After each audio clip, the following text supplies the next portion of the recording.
এবার ঈদেও হয়নি ফেরা ঘরে,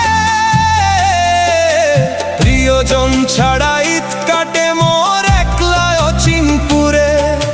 নিঃসঙ্গতা কুরে কুরে খায় তবুও মুখে হাসি, আমি যে প্রবাসী, আমি যে প্রবাসী।